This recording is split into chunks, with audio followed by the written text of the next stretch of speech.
Canada से हिंदुस्तान का सफर आपने हवाई जहाज से देखा होगा, लेकिन कुछ नौजवान आज बाई रोड हरियाणा के महेंद्रगढ़ जिले में पहुंचे हैं। इनसे जानेंगे कि इनका किस तरह का सफर रहा और इनका सफर रोड से करने का क्या उद्देश्य है। सर, अपना नाम बताएं और क्या आपका उद्देश्य है कि आप रोड से क्यों आए हैं। मेरा नाम देवांशु है। बेसिकली हम प्लानिंग तो काफी टाइम से कर रहे थे कि 3-4 साल हो गए थे प्लान करते करते, बट फिर बीच में कोविड आ गया। कोविड के बाद फिर रशिया और यूक्रेन की वॉर आ गई, और जो हमारा पर्पस जो था वो यही था कि लोगों के अंदर जागरूकता पैदा करने की, भाई ये नशा मुक्ति और इन सब चीजों से थोड़ा सा दूर रहें, मतलब ना ही करे तो ज्यादा बेटर है। ये सब करने में कुछ है नहीं, तो ये सब हमारा मोटिव था अभी का। और मतलब काफी बेहतरीन गई है हमारी ट्रिप ओवरऑल, सो बढ़िया रहा। जी, अभी अच्छा, आप कनाडा से आए हैं तो क्या आपको समस्याएं आई और किस तरह से आपको वीजा लेना पड़ा, एक देश से दूसरे देश में गाड़ी कैसे एंट्री होती है, लोगों को क्या बताना चाहिए। जी। सबसे पहली बात रही प्रॉब्लम्स की, तो प्रॉब्लम नहीं आती है। अगर आप मुझसे पूछे, मैं कहूँगा दुनिया बहुत ही ज्यादा बेहतरीन है। जब बाहर जाके आप देखें, जो नॉर्मली हमारा एक एजम्पशन रहता है बाहर जाएंगे बड़ी मुश्किलें आएंगी, पर जब आप रियल में बाहर जाते हैं लोग बहुत ज्यादा हेल्पफुल है। तो अगर कहीं पे छोटी मोटी प्रॉब्लम आई भी तो बहुत ज्यादा लोकल जो सहायता है वो हमें मिली। रही बात प्रोसेस की, थोड़ा कॉम्प्लेक्स है, डिपेंड करता है कि भाई आपके पास में नेशनैलिटी कौन सी है। तो जैसे मेरे पास कैनेडियन सिटीजनशिप है तो मेरे लिए डिफरेंट प्रोसेस था। इन दोनों के पास में इंडियन है, मेरे दोस्तों के पास में, तो इनके लिए डिफरेंट था। तो नॉर्मली वीजा का जो प्रोसेस वो पूरा पूरा डिपेंड करता है उसी के ऊपर। सो सबसे पहले बात करें अगर कैनेडियंस की, तो हमारे 185 कंट्री होते हैं जिनमें वीजा नहीं लगता, तो पासपोर्ट उठाओ और लेके ना चलने वाली बात है। इनके लिए हमें 5 वीजा अलग से अप्लाई करने पड़े, बट यही था। कार के डॉक्यूमेंट्स की बात करें, बहुत सिंपल सा एक कारनेट डॉक्यूमेंट होता है जो अपने कस्टम की गारंटी होती है बेसिकली, कि हम गाड़ी को यहाँ पे लाके बेच नहीं देंगे, क्योंकि ये गाड़ियां यहाँ पे 2-3 गुना महंगी है वहां से। तो वो एक गारंटी भरवाते हैं, उसमें 20-30 हजार डॉलर, मतलब 15-20 लाख रुपए गाड़ी की वैल्यू के हिसाब से आपको जमा करने पड़ते हैं। बैंक गारंटी देनी होती है उनको, और वो दे देते हैं डॉक्यूमेंट। उसको लेके आप सारे बॉर्डर पे जाओ, कार को लेके वो स्टैंप लगाते रहते हैं। इतना ही प्रोसेस है, बहुत ज्यादा ऐसा नहीं है कि बहुत ज्यादा मुश्किल है। बाकी जब आप रोड पे जा रहे होते हैं सहायता आपको मिलती रहती है, धीरे धीरे आप सीखते रहते हैं। हमारा भी पहली बार था, तो इसलिए हमें भी इतना नहीं पता था कि भाई जब जाएंगे कैसी प्रॉब्लम्स आएंगी। बट मैं ये कहूंगा जितना मान के चल रहे थे उससे ज्यादा बेहतरीन रहा है। लोगों ने बहुत ज्यादा सहायता जो है वो हमें की। सबसे इतनी दूर का सफर किया आपने, 38,000 किलोमीटर का, क्या मुख्य समस्याएं आपके सामने आई हैं। नॉर्मली मोटा मोटी देखा जाए तो सबसे बड़ी प्रॉब्लम थी पेट्रोल की। जैसे ईरान और पाकिस्तान में पहुंच के ना, तो इसमें एक प्रीमियम पेट्रोल बोलते हैं, वो हमें नहीं मिल रहा था कहीं भी। वो एक बड़ी मुसीबत थी हमारे लिए। दूसरा, ईरान में आके ना जो सब्सिडाइज अपना पेट्रोल मिलता है उसका कार्ड बनता है उनका, वो कार्ड हमारे पास नहीं था, तो उसमें हमें थोड़ा सा मसला पड़ा। उसके अलावा किसी प्रकार की कोई जो प्रॉब्लम है वो नहीं आई। बहुत ही ज्यादा स्मूथ जो प्रोसेस है वो गया, आराम से अपना टाइम से सारी चीजें होती रही। जहां भी गए बहुत ज्यादा हेल्पफुल रहे। बॉर्डर पे बात करें, पुलिस की बात करें, बहुत ही ज्यादा हेल्पफुल रहे।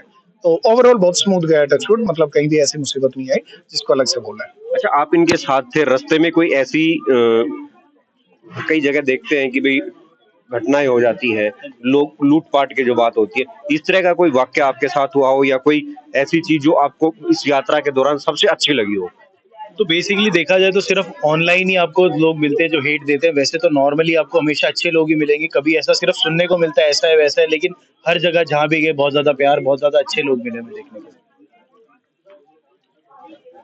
कोई युवा यहाँ से कनाडा की पीआरशिप लेना चाहता हो, वहां जाके रोजगार करना चाहता हो अपने नौकरी पेशे से, तो उसको किस तरह से गाइडलाइन देंगे कि क्या वो किस तरह से जाके वहां पे अपनी नौकरी देख सके। देखिए, सबसे आसान जो तरीका और जो सबसे सही तरीका वो तो है स्टूडेंट वीजा पे जाना।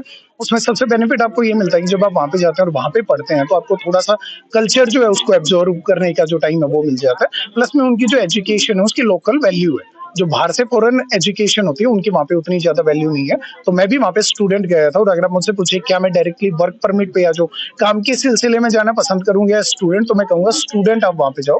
जब काम के सिलसिले में जाते हो तो पहले 2 साल आप बहुत परेशान होते हो, कल्चर उनका नहीं समझ में आता, काम का हिसाब किताब नहीं समझ में आता कि भाई कैसे होता है, कैसे चीजें काम करती है। तो एक बार आप 1-2 साल वहां पे पढ़ लिए, सारा आपको समझ आ जाता है। उसके बाद में जॉब मिलना बहुत ज्यादा आसान है। हालांकि अभी थोड़ा मुश्किल समय हर जगह ही चल रहा है, बट अगर आप में स्किल्स हैं। नॉर्मली कनाडा में क्या रहता है, कनाडा या वेस्टर्न कंट्रीज में, इनमें आपकी पढ़ाई की उतनी वैल्यू नहीं है जितनी स्किल्स की वैल्यू है। फॉर एग्जांपल आपको एक एमबीए किए हुए मिल जाएंगे जो वहाँ पे कम पैसा कमाते हैं, बट प्लम्बर जो है जो अपने फिटिंग जो पानी की फिटिंग करते हैं वो आपको ज्यादा पैसा बनाते हुए वहाँ पे मिल जाएंगे। वहाँ पे स्किल्स की वैल्यू है, इससे फर्क नहीं पड़ता आपके पास एजुकेशन में डिग्री कौन सी है।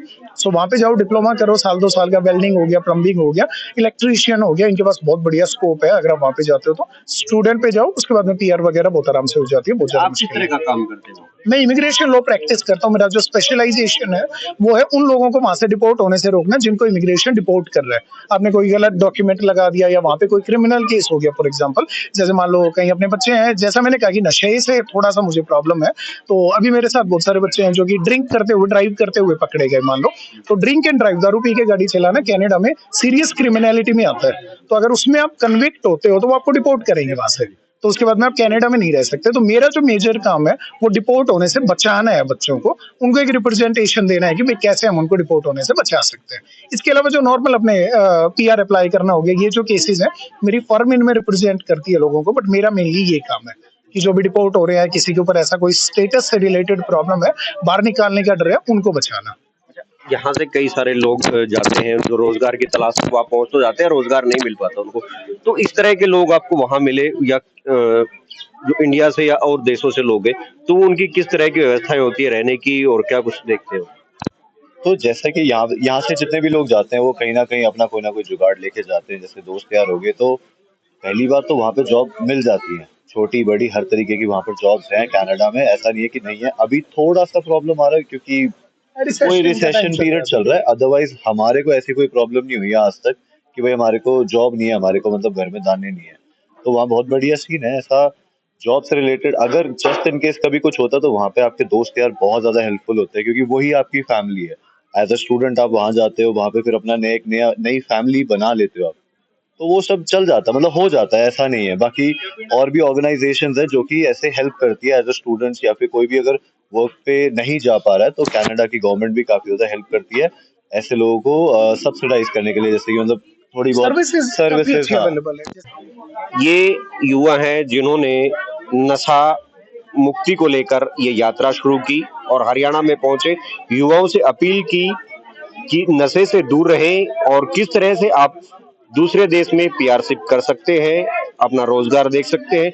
इन सब बातों को इन्होंने हमारे साथ साझा किया। हरियाणा तक के लिए महेंद्रगढ़ से नवीन यादव।